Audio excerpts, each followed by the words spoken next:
Voilà. Le Boker Tov. La paracha qu'on a lu la semaine dernière, je suis un peu en retard, mais c'est volontaire parce qu'il y a un très très grand sujet là-bas qu'on est obligé d'évoquer. Il y a un passouk là-bas qui est Vezachartet Beriti Yaakov, Lafit Beriti Yitzhak, Lafit Beriti Avraham. Vous l'avez tous lu, vous avez vu les commentaires de Rachid sur ça aussi. J'en suis sûr. Maintenant, il y a quelque chose de très très beau là-bas qui nous interpelle. C'est que le passouk, quand il est marqué avec Yaakov Malé. Yaakov Malé, c'est qu'Yaakov, en général, quand on l'écrit, c'est Yud, Aïn, Kouf, Bet. Il est marqué dans toute la Torah comme ça, sauf, comme nous dit Rachid là-bas justement, dans ce verset où il est marqué Yud, Aïn, Kouf, Vav, Bet. Donc là, il est écrit avec ce Vav. Alors, sur ce passouk-là, qui dit je vais rapporter maintenant, je vais rappeler le brit que j'ai fait avec Yaakov, celui que j'ai fait avec Yitzhak et celui que j'ai fait avec Abraham, Rachid, il a deux explications sur ça. Et les deux sont très importantes. C'est évident, mais ça veut dire pour la suite de ce qui nous préoccupe un petit peu, ce qui nous intéresse. Le premier, en tout cas des deux Pirouchim, c'est de dire, c'est un petit peu comme la négociation. Si on essaie de ramener le mérite d'Abraham, et que Chazé Shalom, en évoquant son mérite, le brit qui a pu être établi entre lui et Akadosh Baruch Hu, et que ça ne fonctionne pas, Chazé Shalom, dans ce cas-là, on peut être en problème. Tandis que si on joue comme un négociateur, on dit voilà, on amène le brit de Yaakov. Bon, c'est vrai que c'est Bechir Shibavot, c'est le meilleur d'Avot, mais c'est le plus petit. Si Chaz de Shalom, son mérite ne suffit pas, si on n'arrive pas à obtenir quand même de Dieu ce qu'on a. Alors on dit dans ce cas-là, on va amener, Rachid te dit, on va amener là-bas le mérite de Yitzhak.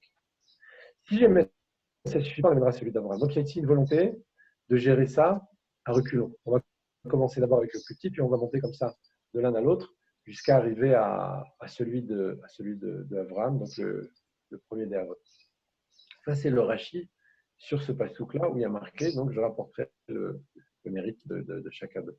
Maintenant, la suite, l'autre Rashi, c'est quoi? C'est lorsqu'il dit, il y a 5 endroits dans la Torah où Yaakov est marqué avec le Vav. Il écrit Malé. D'accord? Il est marqué avec le Vav. Je vais vous dire exactement où ça se trouve, si j'arrive à descendre sur le texte. Voilà. C'est dans Yirmiya. Okay. Yirmiya, il y a marqué là-bas dans le Perek Lamed, les Perek Lamed Gimel, même Vav et Nun Aleph. Si vous voulez aller voir, il y a beaucoup de programmes, on peut trouver ça sur Internet facilement. Donc il y a 4 endroits dans Yirmiya, spécialement Yirmiya, où il est marqué Yaakov Malé. Et notre paracha, en fait, la paracha de Shabbat qui est passée de Bechukotai, dans lequel c'est écrit donc Vav, avec le Vav, Yaakov Malé avec le Vav. Alors, je vais essayer de vous lire le Rashi en question, on va voir si on le retrouve. Ok. Dans 5 endroits, il est marqué Malé. Veliaou, Chaser, Bechamisha Mekomot. Eliaou, Quel on a vu. passouk? Slicha. Pardon. Okay. Quel passouk tu as dit et au quel endroit? Où il est marqué Malé, Yaakov, Oui. c'est dans la parashat de Chukotai, dans le Perek, le passouk Membet. Membet, Yaakov. Et sinon, c'est dans Yirmiya. Comme par hasard, même bête. Ok. Peut-être, ouais. Alors maintenant, le Rachid dit Hamisha Mekomot Irtav Malé. Dans 5 endroits, il est marqué entier, donc avec le Vav. Veliaou, on a vu bien entendu, Chaser Bechamisha Mekomot. Il manque son Vav dans 5 endroits. Il est marqué Elia. Elia, sans le Vav. Yaakov Natal Hot Mishmo. Rachid continue, il dit Yaakov, il a pris une lettre de son nom, chez Eliaou, donc d'Eliaou, et Ravon, un gage. Il a pris en gage. Chez Yavo, il va faire Géoulat Pana pour qu'il vienne et qu'il annonce la Géoula de ses fils. Alors, sur ce verset-là, sur ce passouk-là, on va essayer de développer, on va arriver à des conclusions magnifiques. Vous allez voir, c'est extraordinaire. Le premier point, donc, c'est quoi? C'est que déjà, avant de rentrer dans tout le sujet, c'est expliquer ce qui se passe là-bas. S'il y a 5 endroits où c'est marqué Yaakov, Malé et Eliaou Chaser, donc on a dit Yaakov, c'est Israël. Israël est en galoute. Quand Israël est en galoute, il est en galoute dans 4 endroits. En gros, on ne parle pas d'Égypte. L'Égypte, c'est la source de tous les galouotes, c'est le début. Il est en galoute en Bavel, il est en galoute en Paras et Madaï, la Med, Babylonie, Med. Il est en galoute avec la Grèce. Il est en galoute avec Edom. C'est le galoute qu'on vit aujourd'hui. Il va se terminer à Bezrat Hashem. Ayom. Amen. Maintenant, qu'est-ce qui se passe ici? Il y a 4 galouillotes. Le cinquième, Vav, celui de la Géoula. C'est-à-dire que là, il dit, écoute, je te prends le Vav, dès que tu vas annoncer la Géoula, je te rends. C'est l'image. Donc, pourquoi 5 endroits? Pour ça, 4 galouillottes et le cinquième, c'est la Géoula. Maintenant, on regarde le Shoresh. Dans la Torah, le Shoresh, c'est toujours le parachat de Bereshit. Bereshit, c'est le Shoresh de tous ces commerces mentaux. Il y a énormément de pirushim qu'on peut faire rien qu'en regardant les deux premiers psukim. Je vous assure que pratiquement tout peut être expliqué là-bas, ou tout même. Quand on regarde le début de la Torah, alors d'abord, avant d'expliquer ça, il faut expliquer d'abord encore une notion que tout le monde connaît, mais on va la rappeler. Il y a chez les Avot, dans la Merkava, un sémel, il y a un symbole. Bien sûr que ces 4 tzadikim-là, ils sont rapportés au Yud Kevavke, Rav Sagmaben, les 4 saisons. Tout peut être rapproché là-bas. Et de façon très claire, de façon très simple. Ce n'est pas maintenant le sujet.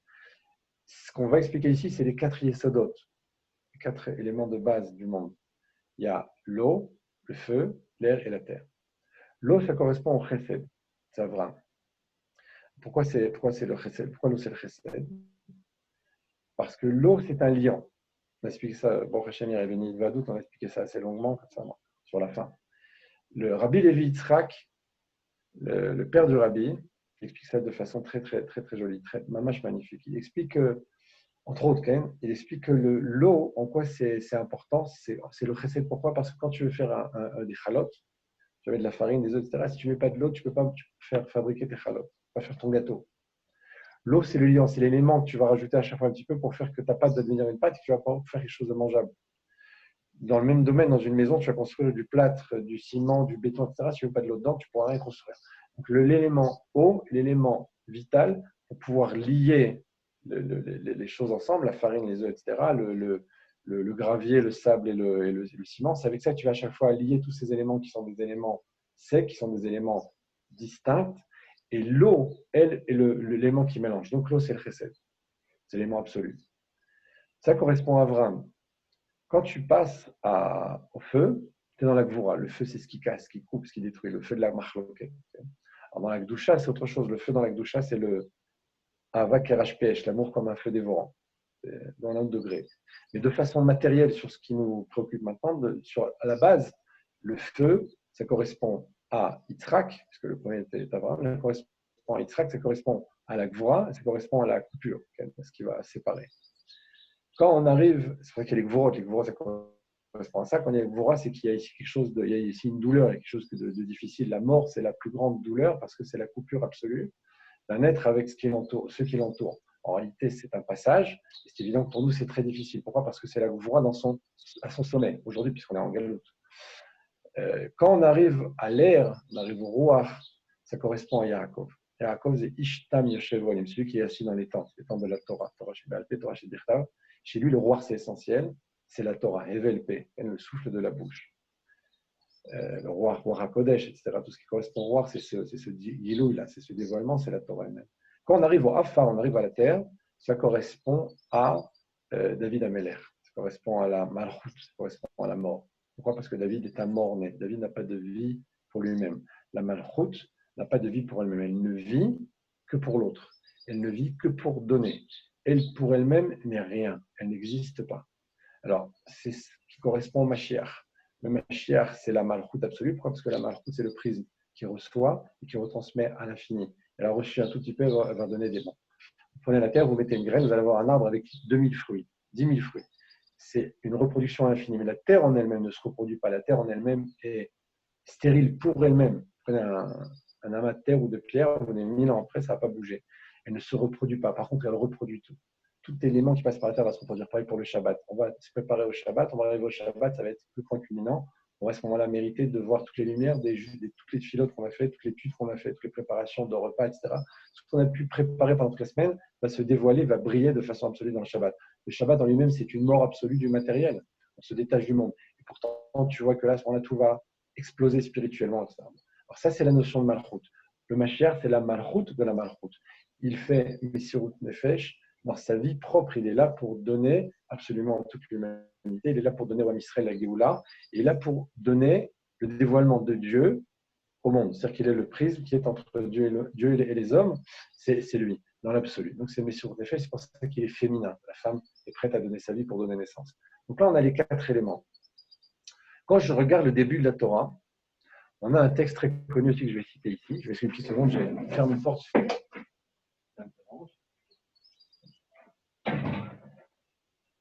C'est du live, c'est du live. Direct de chez direct. C'est magnifique. Quand on arrive dans le parachat de Bereshit, il y a un midrash qui est suivant. Rabbi Shimon ben Lakish, Patar Keri Begaluyot. Rabbi Shimon ben Lakish a ouvert une lecture sur les Galuyot. Il a donné une lecture sur les Galuyot, les exils.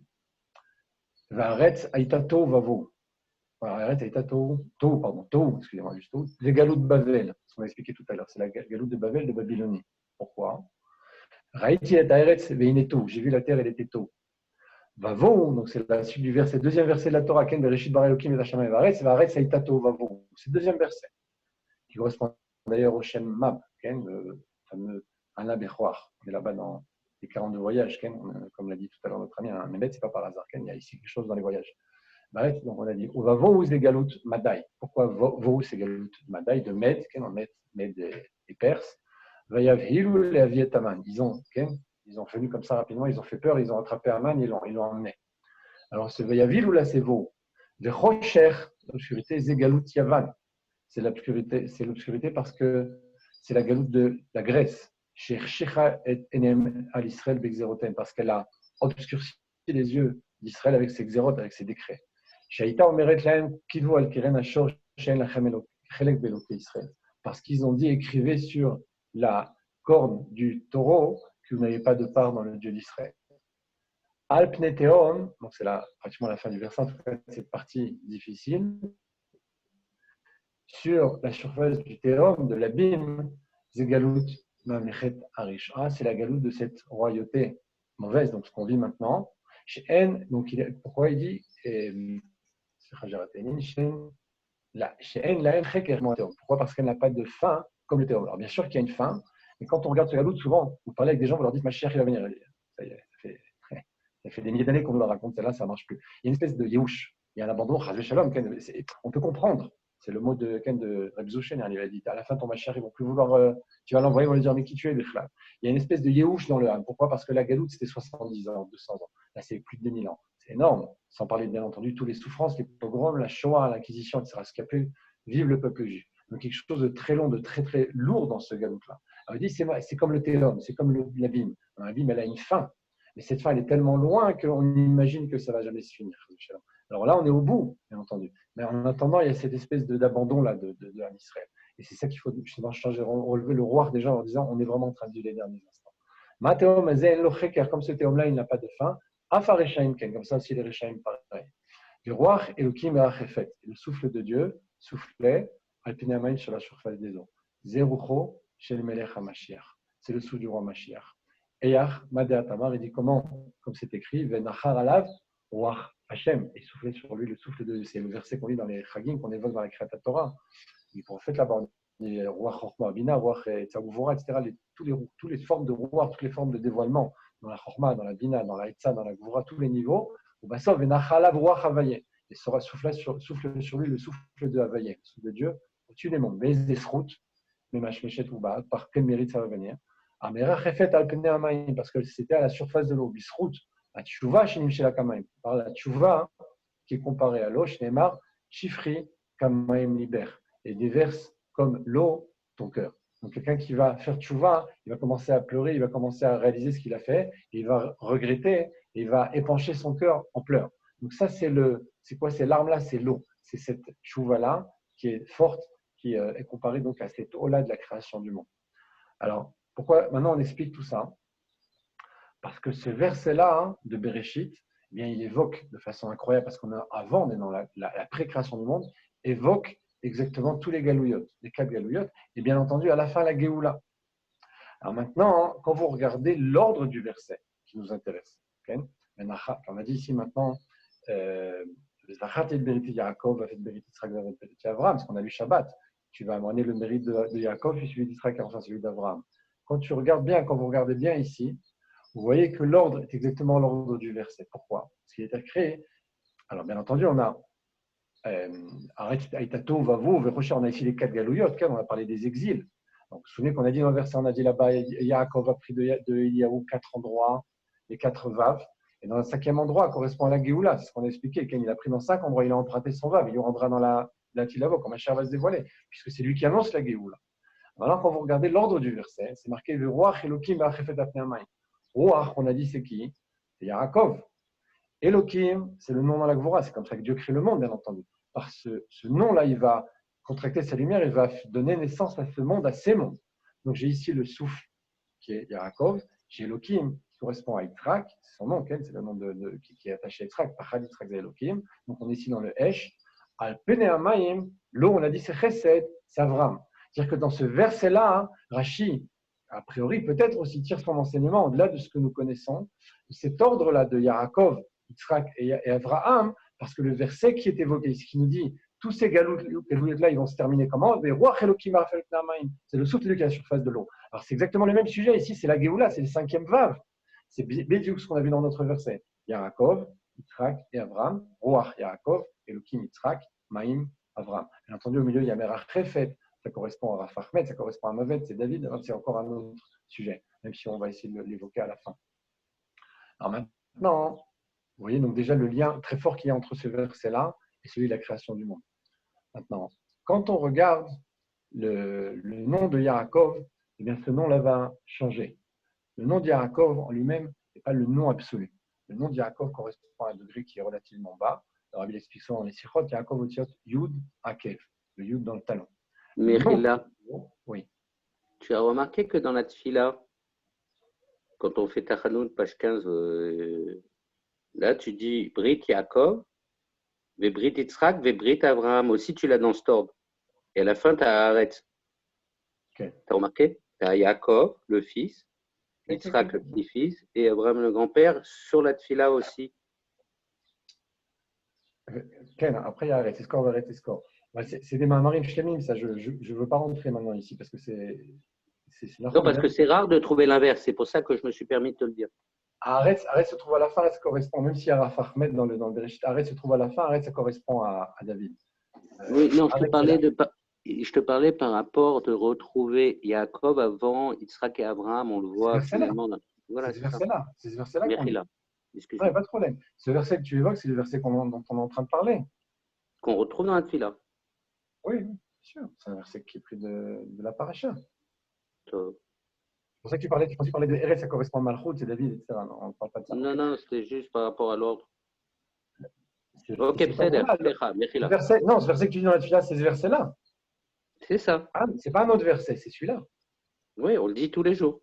Ok, bien entendu. Oui, on ne s'en rend pas tellement compte, mais c'est assez extraordinaire. Ouais. Alors maintenant, on a ici, juste si c'est possible, je le fais en live, mais que personne ne prenne mal, mais si c'est possible de garder les questions sur la fin, parce que ce que j'explique, c'est des choses qui sont relativement compliquées, ça me sort de mon récouse et à la fin, je peux perdre comme ça complètement tout le fil du Mahama. C'est très difficile. Non, ça veut dire, ça ne dérange pas de noter, vous pouvez noter 2, 3, 10 questions. Ça, chaque fois, je m'arrête, il y a des moments où je m'arrête, mais à la fin, je laisse un peu de temps volontairement. Vous avez fait attention certainement. Je fais exprès de laisser, pour que justement, il y ait des questions. Les questions peuvent être évoquées. Vous notez 2, 3 mots, etc. Et puis après, vous me demandez, parce que si vous coupez, alors je peux perdre complètement le fil, et là, on peut perdre un Mahamar entier, on peut perdre des grandes lumières sur de choses qui sont. Ça n'a pas l'air pour vous, mais c'est nuit et jour. Je prépare ce cours, c'est très très long pour moi, c'est beaucoup de notes, des fois, c'est jusqu'à 1h, 2h du matin, sans vouloir. C'est énormément de travail. Ça coule comme ça, mais pour que ça coule, il faut travailler. Et quand on me coupe, je perds toute la semaine. Alors maintenant, on était où?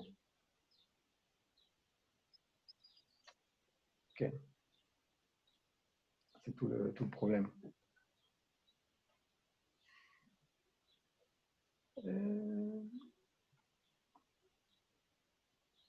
J'ai perdu mon fil, bon, Hachem. On était dedans. Je ne sais plus.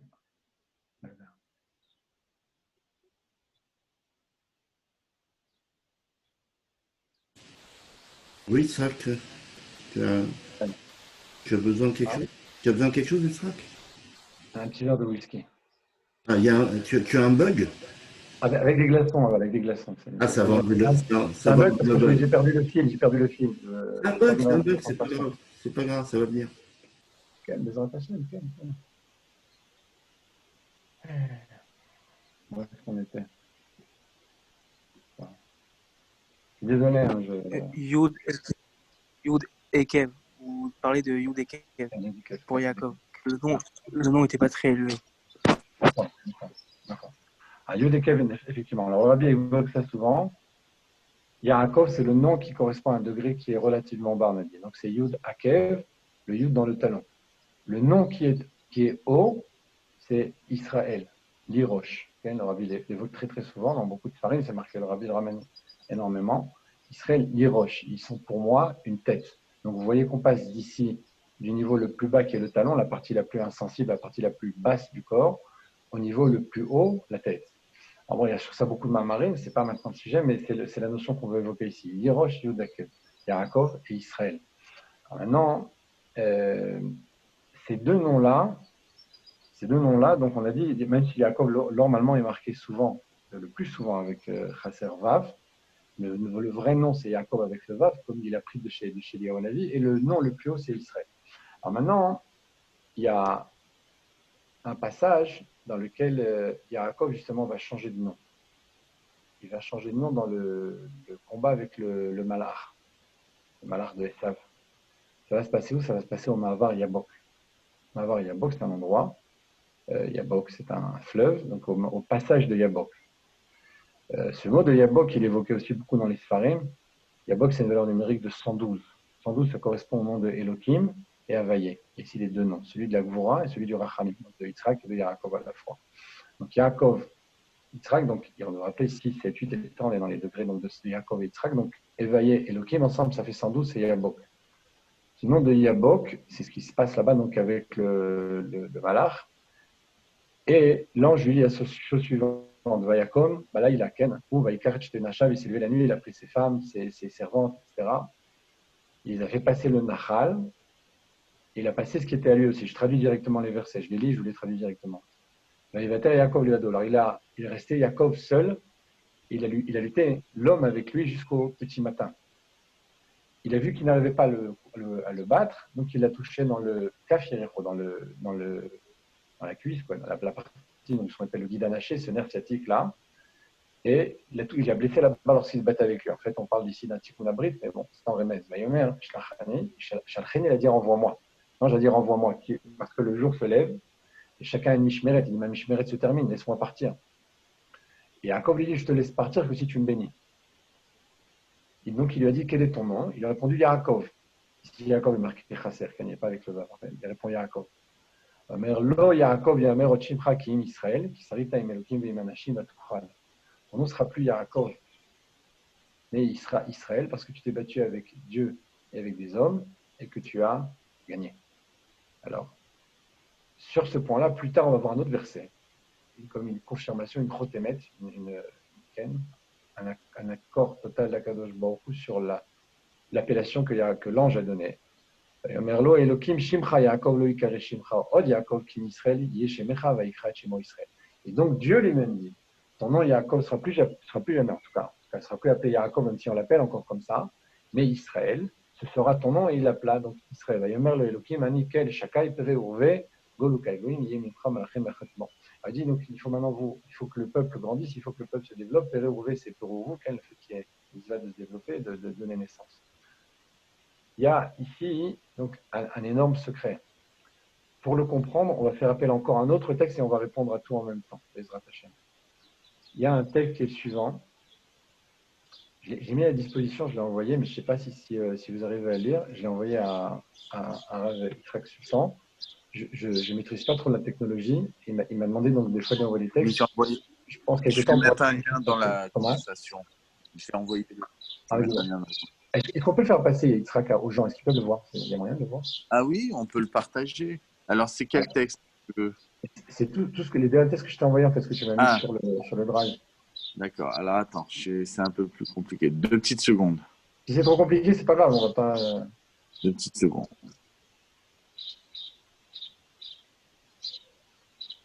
Parce que je suis avec mon téléphone. Donc, Non, si c'est compliqué, on va pas Est-ce que tu veux que je te donne la main je te mets, Mets-moi co-animateur et puis je vais je te voir. mets co-animateur et tu vois directement. Ça y est, c'est fait. Hein.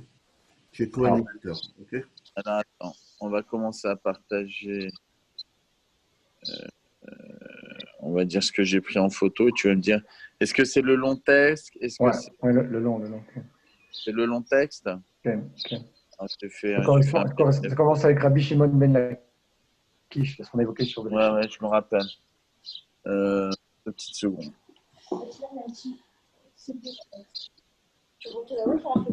Je peux continuer en même temps d'expliquer Ouais, ou tu préfères? continue, c'est beaucoup mieux. Alors, il y a marqué dans la Gemara, dans Kiddushin Ain Aleph, les Chachamim Arishonim, les premiers Chachamim étaient appelés Sofrim. Ils étaient appelés Sofrim. Pourquoi Sofrim? Parce qu'ils comptaient.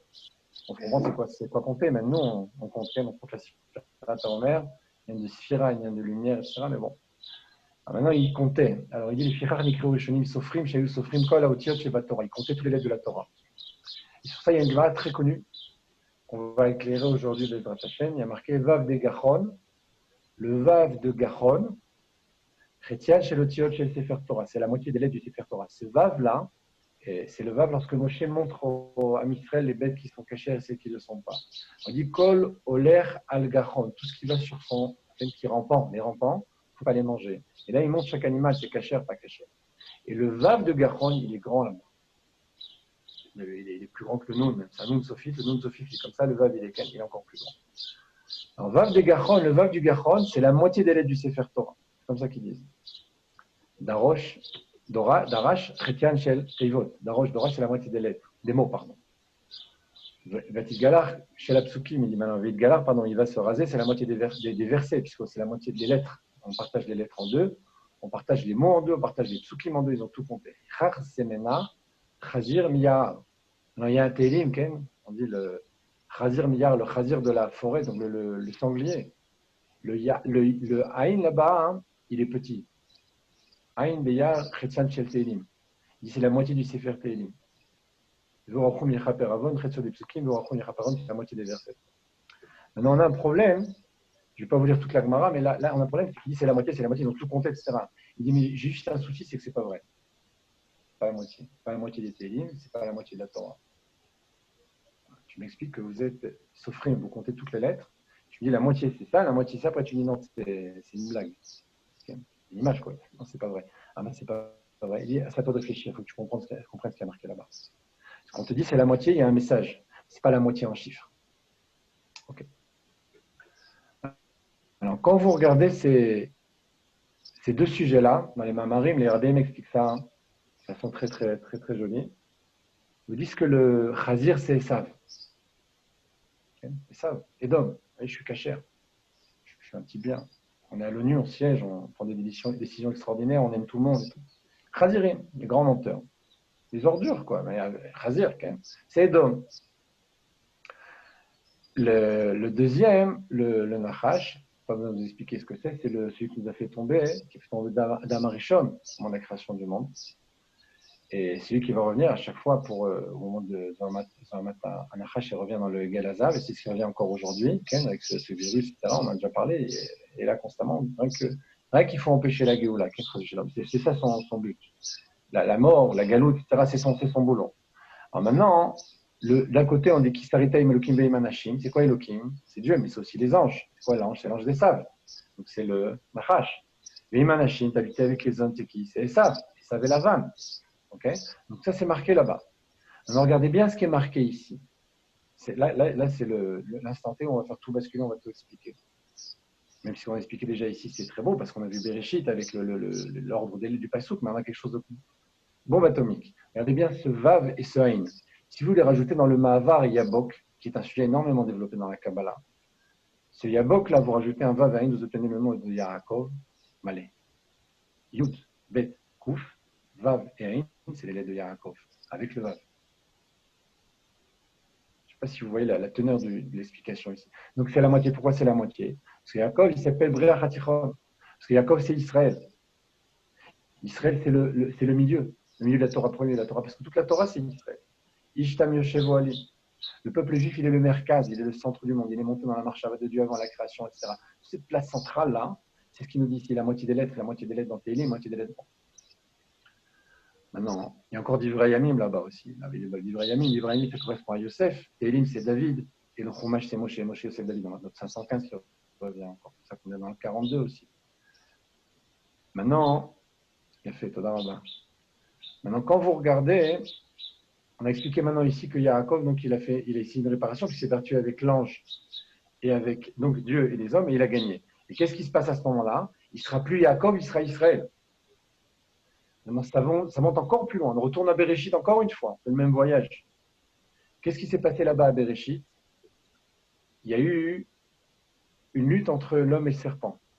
Alors, le serpent, c'est le Satan. Le serpent, c'est les forces du mal. L'homme, c'est toute l'humanité. Entre le bien et le mal, entre la Géoula et la Galoute, la vie et la mort. C'est absolu comme combat.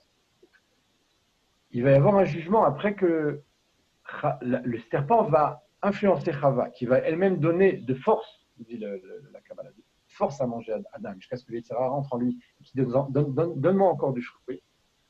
On va arriver à un jugement où ça va commencer dans l'ordre inverse. Dieu va voir Adam Rishon, il dit, qu'est-ce que tu as fait là? Mais c'est pas moi, il dit, c'est la femme que tu m'as donnée. Ce qui est vrai d'ailleurs, mais bon, à Karatatov, il y a des sages, il dit, c'est pas normal, il a demandé une femme, il a reçu une femme. C'est la femme que tu m'as donnée. Dieu va voir la femme. Mais moi, j'ai rien fait, c'est le serpent, il m'a poussé, il m'a influencé.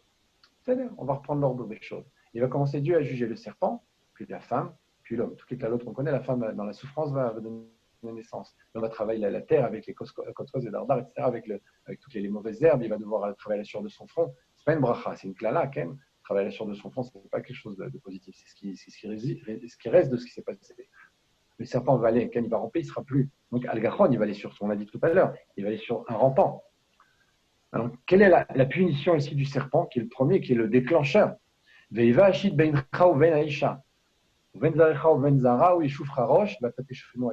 bien ce qui a marqué dans ce verset.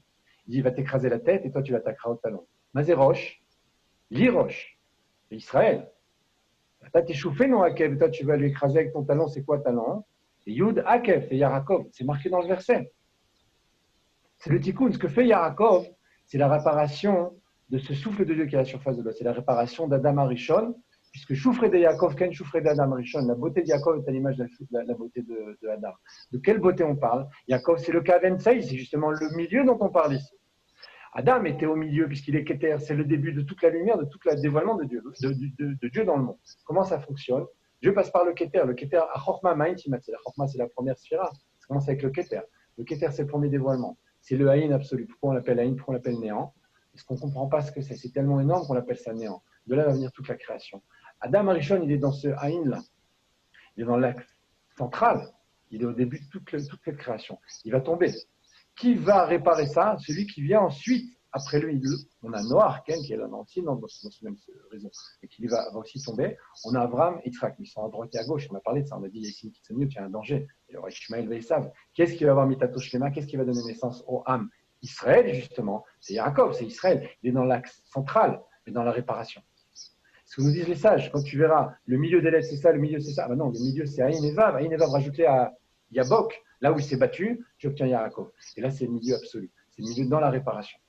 C'est ce que fait Yaakov, qui vient Israël, avec le temps, dans la Géoula.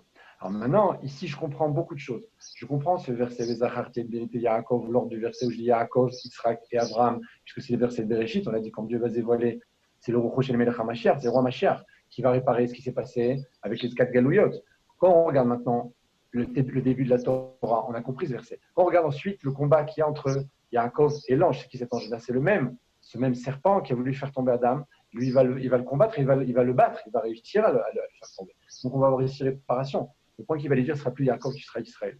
Donc là, ici, on a le Yud, on a le Yabok qui va devenir Yaakov complet, comme dans notre verset. Donc, on va réparer, y compris ce combat qu'il y a entre l'homme et le serpent, puisque le serpent ici, c'est le Elohim, c'est l'ange de Yesav, c'est l'ange de la mort, donc c'est le Elohim. Okay, comme ça, sont appelés les anges. Et Anashim, c'est Esav et Lavan.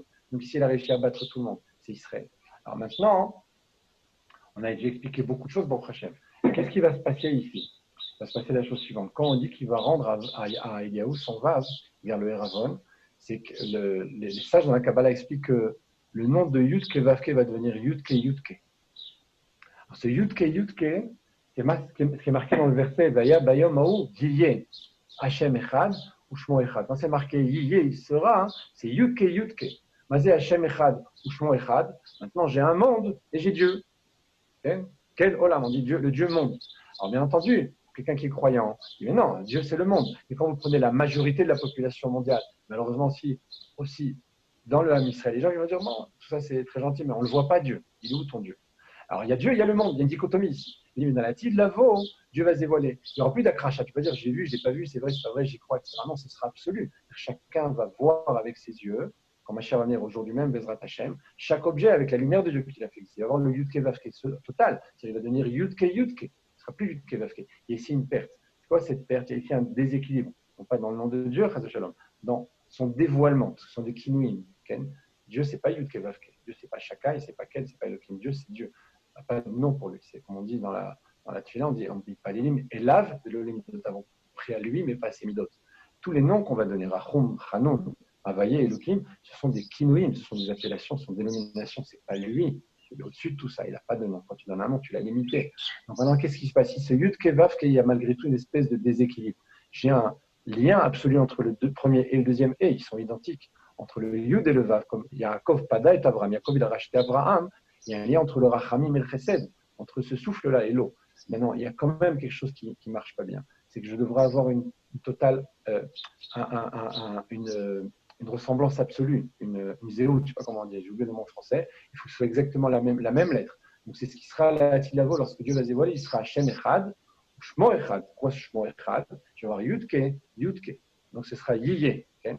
Alors c'est ça ce qui se passe ici. Il va rendre à Eliyahu son Vav, il n'en aura plus besoin qu'il vienne. Il va redevenir Israël, avec le Yaakov aussi, c'est avec un Yud, Mishurun, c'est un Yud. Mais là c'est absolu parce que c'est Li Roche. La notion de Li, c'est à moi. C'est le Lamed Yud, c'est quoi? C'est ça, ça m'appartient. Donc je fais de moi ce Yud là, qui est la tête. Donc ça va devenir ici un Yud, Yudke, Yudke, et ce va, il pourra le rendre à ce moment-là à Eliyahu Hanavi, parce qu'il va se dévoiler Dieu dans le monde avec un Yaakov qui sera plus Vav, qui sont les 6 sphirotes. C'est quoi Vav? C'est 6. Chesed vous ratifierez Netzach Yesod, ce sera les 10 sphirotes. Et sur ça, on comprend beaucoup de choses.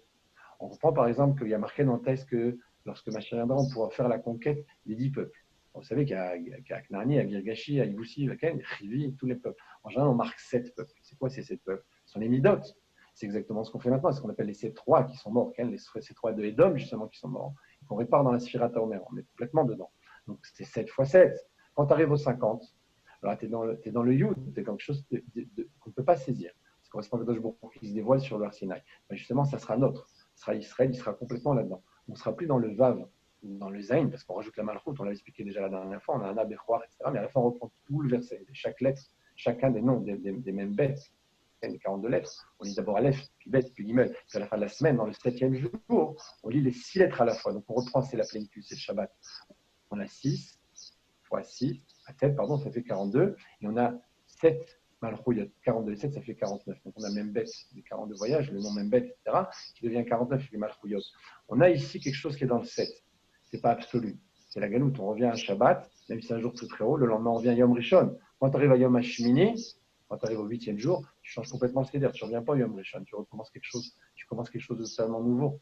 Donc quand tu arrives dans le 10, et plus dans le 7. Donc ça sera Yud Ke Vav Ke, ce ne sera pas le Vav qui correspond en vérité quelque part aussi avec la Malchut, puisque Vav Ke, c'est Vav, c'est 6 Sphirot, et c'est la Malchut. Ça veut dire Yud Ke Yud Ke. Ce Yud là, il sera absolu. Israël sera dans les 10 sphirotes à la fois, il va conquérir la tête des 10 peuples. Alors ça correspond encore à autre chose, ça explique aussi la notion de David Améler, qui a vécu 70 ans. Et les sages dans le Zohar disent que s'il avait vécu 100 ans, il aurait été le Mashiach. Quelle différence? C'est pas shoot, on est ici dans les sphirotes. Il est arrivé jusqu'à la Malchut. Alors la Malchut qui commence au Chesed, au Midot, il lui manque encore les Mochin, il lui manque les Chabad.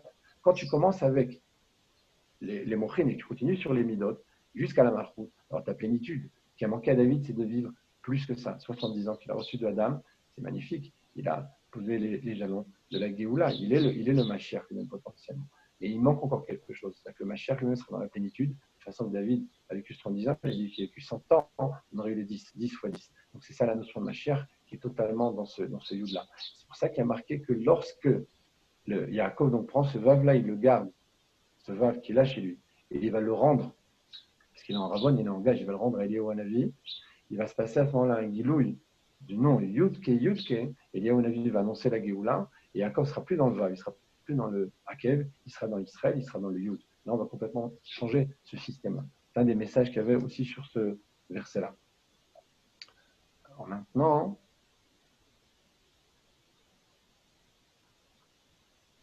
alors, je peux m'arrêter là maintenant, mais si vous avez des questions, j'écoute, absolument. Ouais, excuse-moi. Donc finalement, on a quoi? On a 5 vaves qui sont récupérés. On a 4 galouillotes et un dans la Géoula. Ok. Et pourquoi on ne dirait pas que 5 fois 6, ça fait 30? Okay. Yaakov, il est naki. Chochma midadat. Le Keter, c'est 100. Chochma binadat, c'est 10, 10, 10. Ça fait 30. J'ai pas saisi. Non, parce que moi, le problème, c'est que tu me dis qu'il va rendre des vaves à Eliyahu. C'est pas moi qui dis, c'est Rachid. Ouais. Donc on retire.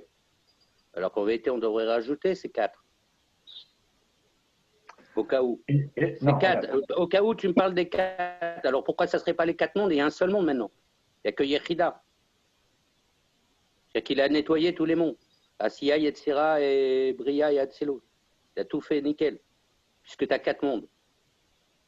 Si tu me dis il y a un Vav et 4 Vav. On est en galoute là. Ça dépend. Non, on est en galoute, non?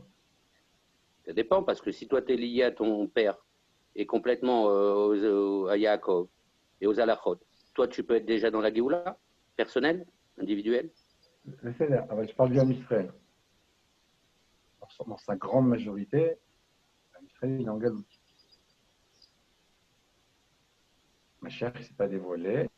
Les morts ne sont pas revenus. Enfin, ce que je sache, je n'ai pas écouté les informations il y a 5 minutes. Mais Tamigdash n'est pas descendu, il ne s'est rien passé encore. Puis, il y a eu d'énormes changements. On est tout près de la Géoula, ma chère est là. Mais concrètement, on est en galoute. Écoute, le rabbi nous dit qu'on est un Beth Amikdash. Ok? Donc toi déjà, si tu as amené la lumière, je vais apporter un corban. À quelle heure ça ouvre? Je vais apporter un corban, j'y vais. Oh, concrètement, je suis d'accord, tout ça c'est. On connaît les sikhos, je ne suis pas en train de te dire. Tout ça c'est vrai, le rabbi l'a vu. Non, mais attends, écoute, le rabbi avec était tout le respect mais le rabbi c'est le rabbi. S'il sort du tzaddik, on vient le voir, on lui dit c'est ma chère, il arrive, il ouvre la fête. Il dit non, c'est pas vrai. Ce qu'il fait. Dans sa pièce à lui, il y avait le roi. Il y avait la vira du Mashiach. Dehors, il n'y a pas. J'ai pas de problème qu'il y ait des gens qui soient là-dedans.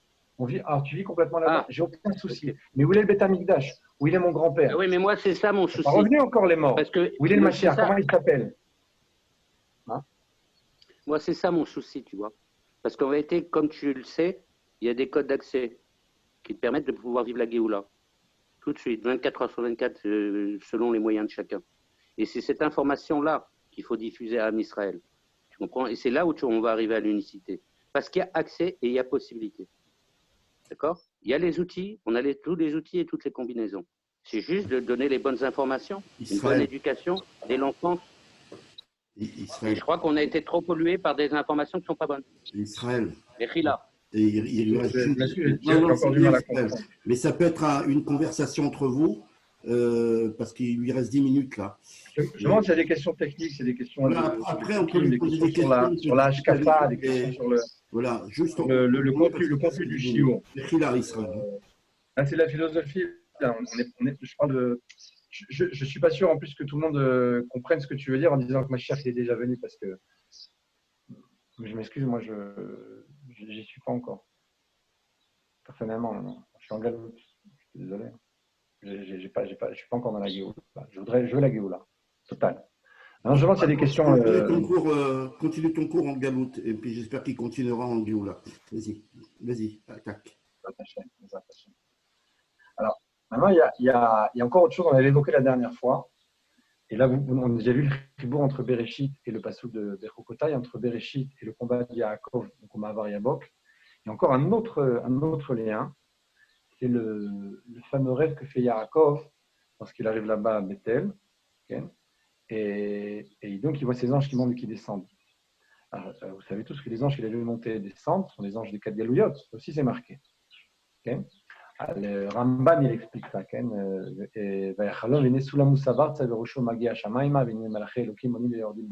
est arrivé là-bas, il y avait une échelle dont la base était sur la terre et la tête était dans le ciel. Et les anges de Dieu montaient et descendaient. C'est Malaché Elohim, qui est les anges de Elohim qui montent et descendent. Alors, il y a le date Rabbi Eliezer, je cite le Ramban ici, le Ramban, le Nachmanide, sur le Passouk. Le date Rabbi Eliezer Agadol, Pirkei de Rabbi Eliezer, même Pirkei de Rabbi Eliezer, tout le monde connaît ce livre. Et Yota Zot Amar'e Kinyan Bet Aptarim l'Avram. C'était ici une vue, une vision un peu à l'image de ce qu'a vu Avram dans le Brit Bet Aptarim. Il fait une brite entre les animaux, où là Dieu va lui dire Yado Atla Kikiri Zaracher, Beres Lolem Vadou Veino Tamar Bamot Shana. Dans ce verset-là, ils vont être en Galoute 400 ans. Qui roum Amchelet Arba Malchouyot ou Malatam Viridatam. Il a vu là-bas les 4 Malchouyot, leur montée et leur descente. Ils sont devenus très puissants et puis à la fin ils sont tombés. Zeta Malaché Elohim, c'est pourquoi il y a marqué Malaché Elohim, les anges de Elohim. Moi, je n'ai marqué Daniel, parce qu'il y a ici un jugement. Okay? Donc, c'est marqué dans Daniel, Sar Malchut Yavan, l'ange de la royauté de Yavan, de Grèce. Le Sar Malchut Paras, il ramène ici encore Daniel, l'ange de la Malchut de Paras. Alors, c'est Daniel Yud Kaf, Daniel Yud Yud. Vous avez référence dans le texte qui a été envoyé. V'ifticho, il a promis, Kiouit Ale Yeimo Bechol Asher Yelech Benehem. Il a dit, je serai avec toi dans tous les galouillottes où tu vas trouver. Et je vais te garder, je vais te sauver de leurs mains. Amrou, donc Shamam, ils ont dit là-bas dans Pirkei de Rabbi Eliezer, justement ce texte-là. Il a montré là-bas les 4 royautés. Moshlan, Zovdan, ils ont régné, ils sont tombés.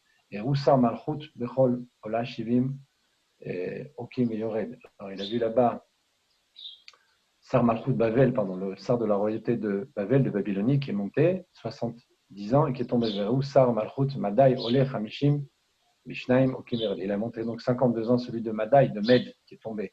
Il a montré le Sar de Malchut de la Grèce. Il est monté là-bas 180 ans. Il est tombé vers où Sar Malchut Edom Ole Veno Yored. Il a vu l'ange de Edom qui est monté et qui n'est pas descendu. Là, on est dans l'ordre inverse, parce qu'il y a ici monté sans descendre. Pardon, on parlait du théorème. Mais il y a la même notion ici. On parle de 50 ans, on parle de 70 ans. Quand tu arrives sur Edom, il te dit l'ange, il monte, il ne revient pas. Là, il y a un pachad. Tu jettes la pièce dans le théorème, tu n'entends pas la pièce tomber. Tu dis, mais elle descend jusqu'à où elle va descendre, la pièce. Il se termine où ce théorème? L'abîme, c'est quoi cet abîme? Ça fait peur. Yamar le Yaakov, il a dit à Yaakov, Ach, Eshiol, Tored. Alors, là-bas dans le Sheol, tu vas descendre. Et le Sheol, c'est comme le théorème, c'est l'abîme. Et là, il ramène la prophétie de Ovadia, qui est un livre, qui est un seul pérec, qui est quelques versets en fin de compte. Même si tu vas t'élever comme l'aigle, la suite du verset, c'est Oritran et Machem, je te ferai tomber, comme ça dit Dieu. Là-bas, dans cette prophétie, ce texte qui est connu, où on dit Atzarfat, ça va aller jusqu'à Tzfarad, jusqu'à l'Espagne, jusqu'à la France, etc. C'est quelques lignes, c'est 40 sous-lignes, je pense, quelque chose comme ça, on va dire. Donc, vous voyez ici la même notion qui revient. Ce rêve de Yaakov, c'est le rêve de ses descendants, du peuple juif. C'est Israël, Ariken, il s'appelle Israël, c'est tout le peuple juif. Il va voir là-bas cette violence, cette galoute, mais il va y avoir une fin sur chacun d'eux. De la façon qu'on le voit ici, Mamlechet Arisha, donc on voit ici cette notion-là dans le Théom, dans le premier verset de la Torah, on le voit ici dans ce rêve de Yaakov où il dit, où il voit l'ange monter, il ne le voit pas redescendre. Cette peur-là de cette chose qui ne termine pas. Donc ça revient, ce même sujet qui revient à chaque fois. Alors pour comprendre bien encore, pour reprendre un peu toutes ces notions-là, on a évoqué toutes ces explications qu'on a données, même si après il y a des questions, encore une fois en particulier, dans le texte, dans la philosophie, dans les idées, avec plaisir, en privé. La notion qu'on a ici, c'est une notion qui est énorme. C'est-à-dire que la notion d'Israël, c'est la galoute qu'il va voir, c'est quelque chose qui correspond au Yud Kevavke. Yud Kevavke, c'est les 4, c'est les 4 lettres, c'est les 4 saisons, les 4 fils, tout est dans le 4, on a dit. Quand on arrive au 5, quand on arrive au 5e degré, ce fameux 5e Vav, qui va rendre à Eliyahu, à ce moment-là, il veut dire, voilà, je te rends ton Vav, mais toi, tu avances la Géoula. C'est le deal qui est entre Kivirchot, c'est une image. Cette notion de 5, c'est la notion de Yechida. C'est ce Kutso chez Yud, ce point au-dessus du Yud, qui est celui d'Adam Arishon, justement, qui va se dévoiler dans le Mashiach, qui est censé être le Ben, au niveau le plus bas dans les noms, Avsagma Ben, ces 4 noms de Yud Kevavke, le fils, justement, ce fils-là, cette fameuse bracha, on va dire bracha des fils, la Birkat Kohanim, tous ces brachot qu'on a évoqués dans les différents shurim, les précédents shurim. Cette notion de fils qui est le fils absolu, c'est le petit-fils en fin de compte, qui est en réalité celui qui a reçu l'héritage de 2 générations précédentes, qui va se dévoiler comme Mashiach. Cet homme-là, il correspond à Yechida. C'est ce qu'on a dit également dans une partie du Shiur. Cette notion de Yechida, c'est la notion de Messirut Nefesh. Pour pouvoir y arriver, il faut que chacun nous le fasse. Si un homme il est capable de ne pas manger pour donner un Shiur, de ne pas dormir pour pouvoir enseigner à quelqu'un d'autre, de ne pas gagner d'argent, s'il est capable de donner constamment, entrer dans le Messirut Nefesh, il est en guerre, constamment en guerre. Il est dans le don absolu. Comme la femme, c'est quoi la femme? Elle est Nekeva. On appelle Nekeva. C'est quoi Nekeva? C'est quoi féminin? Féminin, c'est le don. La femme, quand elle donne naissance, elle est prête à mourir. Elle n'y pense pas véritablement à ce moment-là, elle ne le veut pas, c'est sûr, mais elle sait que ça peut se produire. C'est ce que fait le Mashiach, c'est ce que fait Moshe Rabbeinu. Il ne va pas rentrer en Israël pour protéger son peuple. David Améler va, etc. Cette notion du Mashiach, c'est la notion du don absolu. La chose qui est la plus importante pour lui, il va le perdre. Pour lui, c'est construire le Beth Amikdash, faire des guerres pour Dieu et pour le peuple juif, il ne construira pas le Beth Amikdash. C'est difficile. Je ne sais pas si vous arrivez à imaginer la stature de ces hommes-là qui ont pour eux un programme divin, un programme spirituel. Leurs désirs à eux ne sont pas nos désirs à nous. Leur désir, c'est un désir de recevoir des lumières. Ils ont la névoie, ils la veulent encore plus. Ils ont des dévoilements, ils en veulent. Pourquoi? Parce qu'ils veulent. Ken, c'est marqué Kirvat Elokim Litov, la proximité avec Dieu, elle est bonne. Et ça, c'est Litov qu'on a dit tout à l'heure. C'est un bien pour moi. Ils ne cherchent pas le bien pour eux, ils cherchent le bien de Dieu, le bien du Ham Israël. Il n'y a plus de moi. C'est justement pour ça que ça fonctionne. Comme il n'y a plus de moi, ils sont David, ils sont Yosef, ils sont Moshe, ils sont Abraham, ils sont tous ces tzadikim-là. Ils sont ceux qui vont être prêts à donner, au point de ne plus être eux-mêmes. En étant tellement plus eux-mêmes, ils vont devenir éternels dans toutes les nations du monde. Les personnes qui ne connaissent pas David Améler, Abraham, Moshe Rabbeinu. Ils ont d'ailleurs approprié pratiquement toutes les nations, elles ont pris pour eux. Pourquoi? Parce qu'il y a quelque chose d'absolu chez eux. Ils ont réussi à devenir le dévoilement de Dieu sur terre. Ish Elohim, comme on dit chez l'homme Dieu. Ce n'est pas un blasphème, c'est la Torah qui dit, c'est ça, je l'explique moitié Dieu. Pourquoi? Parce qu'il n'est plus homme pour lui, il ne cherche pas son plaisir propre, c'est évident, il ne cherche même pas Dieu parce qu'il va avoir un plaisir dans le dévoilement de Dieu, il cherche le dévoilement de la Shrina sur terre. Quand le rabbi parlait, quand ils ont ces sirotes et qu'il pleurait en disant Dieu est en galoute, la Shrina est en galoute, le Ham Israël est en galoute, Mashiach est en galoute, je m'excuse pour ce qu'on disait tout à l'heure en disant Mashiach est déjà venu, j'ai un petit problème avec ça parce que le rabbi lui-même n'était pas d'accord, malgré tout ce que tu peux me dire, le rabbi pleurait dans ses sirotes en disant Mashiach, il ne s'est pas encore dévoilé. Et s'il n'est pas encore dévoilé, on continue à vivre, à manger, à dormir, on kiffe, on est très heureux. Donc on n'a pas le droit de faire ça, c'est impossible. Il y a d'après les sages une interdiction de manger de la viande en semaine, d'écouter de la musique, pas seulement pendant la Sfirata Omer, pas seulement pendant les 9 jours. C'est toute l'année comme ça, il n'y a que le Shabbat que tu peux et encore. C'est pas si simple que ça. Si vous voulez rentrer dans la Kabbalah jusqu'au bout, vous voyez, c'est pas du tout pas shoot. Pourquoi? Parce qu'on est en galoute. On le veut, on ne le veut pas, pour me raconter tout ce qu'on veut. Si on me donne l'adresse, on donne un ticket avec un numéro pour apporter un sacrifice tout à l'heure dans l'après-midi, on me donne à quel numéro je peux passer. C'est magnifique, j'y vais, j'apporte des corbanotes. Je ne peux pas amener de corbanotes. Les morts ne sont pas revenus, ma chère, il n'est pas là, je ne connais pas son nom, son adresse. Pour moi, ma chère, il ne s'est pas dévoilé. Donc, il ne s'est pas dévoilé. On doit vivre à chaque instant dans la yechida pratique. Je dois vivre dans le Messirut Nefesh. Je dois être prêt à donner ma vie, donner de mon repas, donner de mon temps, de mon énergie, de mon sang, de tout ce que je peux avoir pour qu'un autre juif entende, pour qu'un autre juif apprenne, pour qu'un autre juif se rapproche, pour que ma chair se dévoile. Et si j'arrive à dévoiler ma yechida à moi, et qu'encore un autre juif y arrive, le rabbi a dit 1, 2, 3, 4, il n'a pas dit 1 milliard, Ken. Alors peut-être qu'avec ça, on va pouvoir faire venir le Mashiach. C'est ça toute la notion. Du 4 qui devient 5. Ce Vav qui devient Yud. Vav, c'est les Midot. C'est Mochin des 4 notes. J'ai un kiff, j'ai quelque chose que j'aime, que j'apprécie, je suis content, je rêve, je vis. Donc ça, c'est rien. Tant que Dieu ne s'est pas dévoilé. Moi, je ne suis rien par rapport à ça. Je dois être le Kéli, je dois vouloir que Dieu se dévoile. Mais quand je veux, c'est encore quelque chose. Il faut que Dieu se dévoile par moi. Il faut arriver à une situation où je ne suis plus rien pour moi-même. Je ne suis que pour lui, que pour le Ham Israël. Si j'arrive à dévoiler ça, et qu'encore d'autres personnes arrivent à le faire, pas tellement que ça, alors on va dévoiler les Yechidah Klalit, la Yechidah de tout le Ham Israël. Et ça, c'est le Mashiach lui-même. Il est dans le Messirut Nefesh. Et pour arriver à ça, il faut que chacun arrive à le faire pour lui-même. Ce que la femme fait lorsqu'elle donne sa vie pour donner naissance, il faut que je fasse pareil. Il faut donner naissance à un autre juif qui va devenir un juif qui va être attaché à la Torah Mitzvot, qui va comprendre qu'il faut amener le Mashiach. C'est lui donner naissance. Pour ça, il faut que moi je retire de mon énergie, de mon temps, de mon argent, de mon sommeil, de mon repas, de tout ce que je peux avoir qui est vital. Et voilà, ça c'est ma vie. Et ma vie, je la mets de côté pour un autre juif qui va être lui aussi touché. Par ça, je vais amener le Mashiach parce que je vais dévoiler ma Yechida, mon Messirut Nefesh à moi, parce que lui, il est totalement Messirut Nefesh. Et si encore d'autres juifs le font, pour quelques-uns, par ça, Mashiach va venir. C'est ça le message. Ce 5e Vav, là, que je vais dévoiler, qui va devenir un Yud. Je ne suis plus dans le Mochin des 4 notes, je ne suis plus dans les Midot, je suis dans les Mochin de Galout, je suis dans l'intellect. Et l'intellect, s'il arrive à comprendre ce qui se passe, alors il devient fou. Il dit, mais qu'est-ce que je fous ici? Qu'est-ce que je fais dans cette Galout? qu'est-ce que je fais ici? C'est quoi mon but? C'est quoi ma vie? Pourquoi je suis là? Ah, c'est pour payer des impôts, manger et dormir. Il y a des gens qui savent très bien le faire. Il y a même des animaux qui savent le faire, manger et dormir. Il y a on descend des degrés un peu plus bas, on donne des plantes. Bon, je ne suis pas une plante, je suis un homme, je ne suis pas seulement un homme, je suis un juge, je ne suis pas un juge. Bon, réveille-toi, regarde où tu es. Si dans Mochin des Gadlout, dans les Mochin des Mochin, vraiment, alors tu comprends que l'essentiel, ce n'est pas ça. L'essentiel, ce n'est pas ce que tu fais toute la journée, on te fait mouliner comme ça. Demain. Il n'y a pas demain. Ma chère qui vient aujourd'hui, ce que dit le rabbi, si cette nuit il n'est pas venu, si aujourd'hui il n'est pas venu, c'est une souffrance. Et ça, il faut arriver à comprendre que c'est tellement une souffrance qu'on ne peut pas aller dormir tranquillement tant qu'on n'a pas fait encore quelque chose pour amener la Géoula. Il n'y a pas un jour qui doit se passer où je n'ai pas fait quelque chose pour amener la Géoula. On déplaise à certains, encore une fois, je ne sais pas exactement qui est-ce qui a parlé, je ne vise personne. Dire que la Géoula est déjà venue, c'est impossible. Ce n'est pas encore produit. Si c'était produit, tu m'entends, Yitzhak? J'entends. Depuis ma naissance, j'entends. C'est Gérard. Moi, je dis que là, on est rentré dans le Farwangen, donc il faut faire l'Echaïm. Et tu as engagé un Farwangen. Mais comme on va être obligé d'arrêter. J'ai du mal, je me suis retenu très longtemps. Il y a une bouteille de viande là-bas. Le type, il croit qu'il va dire l'Echaïm avec une bouteille de minéral. Non, mais tu rêves ou quoi? Moi, j'ai toujours ma petite bouteille. Voilà, Yitzhak, il a sa bouteille. J'ai pas de machine.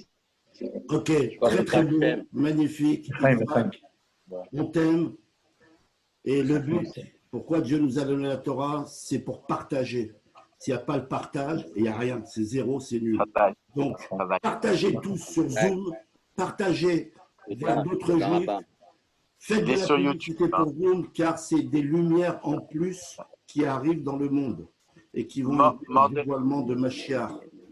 Mordechai, si je peux me permettre, oui. S'il te plaît, pendant la durée du shiur jusqu'à moins 5 ou moins 10 minutes, il faut couper les micros des gens. C'est vrai que ça démange de vouloir poser des questions, mais faut pas interrompre le fil parce que il y a le shiur et après le shiur, on veut discuter sur des questions. Oui, c'est parce que le shiur est terminé là. C'est pour ça que j'interviens. Non, mais là, il est terminé, mais ça veut dire d'une manière générale. Et puis après cette discussion, voilà, Yitzhak était là, il a fait un petit Fabringen hier.